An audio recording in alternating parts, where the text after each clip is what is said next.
દરેક વ્યક્તિને અલગ અલગ શોખ હોય છે. કોઈકને રીડિંગનો શોખ હોય, કોઈકને ટ્રાવેલિંગનો શોખ હોય, કોઈકને જૂની પુરાણી વસ્તુઓ કલેક્ટ કરવાનો શોખ હોય. પણ સુરતના એક વ્યક્તિને અજીબોગરીબ શોખ છે. સુરતના પાલ ખાતે રહેતા અને સલૂન ધરાવતા ગણેશ સેન એનિમલ લવર છે. તેઓને ખાસ રેપ્ટાઇલ પ્રાણીઓ ખૂબ ગમે છે અને તેમના સલૂનમાં 5 ઇગ્વાના રાખ્યા છે.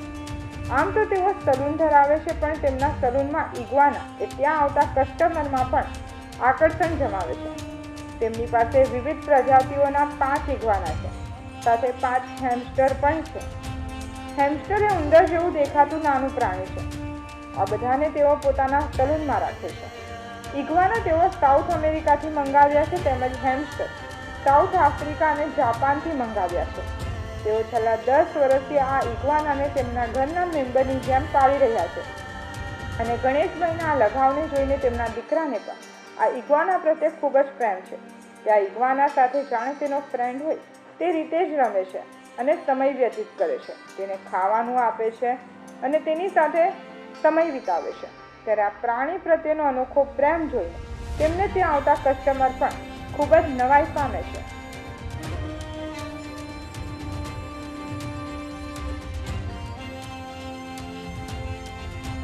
મારું નામ ગણેશ પ્રકાશભાઈ સેન છે અને મારું સલૂન બ્યુટી સલૂનનું કામ છે અને સાથે ટેટુ બનાવું છું. અને મને એનિમલનો શોખ છે. તેમાં મને ઇગ્વાના સૌથી વધારે પસંદ છે, એટલે હું ઇગ્વાના પાળું છું. મારી પાસે 5 ઇગ્વાના છે અને એ છે ગ્રીન ઇગ્વાના, જે પ્યોર વેજીટેરિયન આવે છે અને એ મેં 10 વર્ષથી પાળ્યા છે અને એ બધા રેડ કલર છે મારી પાસે, યલો છે, ગ્રીન છે અને બધા મિક્સ કલર છે મારી પાસે. મને એકચ્યુઅલમાં છે ને રેપ્ટાઇલ વધારે પસંદ છે. રેપ્ટાઇલ કેવું છે કે એક તો એનું મેન્ટેનન્સ ઓછું છે અને આ બહુ શાંત આવે છે, બહુ લેઝી પ્રાણી આવે છે કે જેની પાછળ બહુ મેન્ટેનન્સ નથી હોતું અને કોઈને હાર્મ નથી કરતું અને બહુ પ્રેમાળ હોય છે. તમે જેવી રીતે તમે એને કેર કરો એવી રીતે રહી છે. મેં એને બચપનથી જ એની સાથે રમાડ્યો છે, એટલે એને છે ને જે નાનો હતો ને ત્યારે કેવું કે નાના છોકરાને રમકડાનો શોખ હોય, તો મેં એને ઇગ્વાના આપ્યું હતું. ત્યારથી એની સાથે બહુ સારી રીતે મળી ગયો છે. તો એની સાથે બહુ સારું ફાવે છે અને ગમે ત્યાં જાય તો ઇગ્વાનાને સાથે લઈ જાય છે. હવે ઇગ્વાના એક એવું પ્રાણી છે ને કે તેને 2 ટાઈમ તમારે 3 ટાઈમ ખાવાનું આપવું પડે અને એ કેવું છે કે ડોગ કરતાં અલગ હોય. ડોગ કેવું છે કે તમે ખાવાનું આપો તો જ ખાશે, પણ આને તમે કોઈને બી આપી જશો, એને 2-3 ટાઈમ ખાવાનું આપશે તો એ ખાઈ લેશે અને એ તમે નોર્મલી મેન્ટેન કરી શકો છો. એનું ફૂડ પણ એટલું કોસ્ટલી નથી કે તમને મોંઘું પડે. મારી પાસે 5 ઇગ્વાના છે.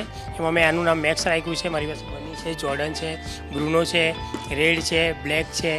એ બધા અલગ અલગ કન્ટ્રીના છે અને મેં અલગ અલગ જે સેલર હોય, જે લોકો પેટ સપ્લાય કરતા હોય, એમની પાસે મેં મંગાવ્યા છે. અને આ મારી પાસે હેમસ્ટર છે. એ હેમસ્ટર જે છે એ સાઉથ આફ્રિકા અને જાપાનમાં જોવા મળે છે, તે પણ મેં મંગાવ્યા છે. આ એક છે ને રેડ એટલે ઉંદરની ટાઈપનું જ આવે છે, પણ એ બહુ જ ચોખ્ખું આવે, ગિની પીગ કરતાં અલગ આવે. ગિની પીગ છે ને ગિની પીગ છે ને બહુ ગંદુ કરે, આ ગંદુ નથી કરતું. લાઈફ હોય છે 25 યર્સ ઇગ્વાનાની લાઈફ. અને તમે જ્યારે નોર્મલી વાઇલ્ડમાં હોય તો એની લાઈફ 10 થી 15 વર્ષ હોય, પણ તમે જ્યારે એને પેટ રીતે રાખો છો તો એની લાઈફ વધી જાય છે, કેમ કે એને તમે સારી રીતે કેર કરો છો, એટલે એની લાઈફ સ્ટાઈલ વધી જાય છે. मेरा नाम है राजवीर. मैं रोज इनके साथ खेलता हूँ. मैं फ़ोन खिलौने से नहीं खेलता हूँ. मैं डायरेक्ट स्कूल से आता हूँ, फिर इनके साथ खेलता हूँ. और मैं नर्सरी में सीनियर में हूँ. मैं रोज इनको खिलाने आता हूँ. इधर मैं इनको खाना वाला खिलाता हूँ, इनको नहलाता हूँ, इनकी पॉटी साफ करता हूँ.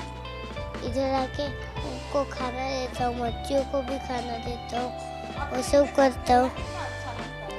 बहुत अच्छा लगता है. मैं बचपन से इनके साथ खेलता आया हूँ. मेरे पास 2 हैमस्टर भी है और 5 इग्वाना है.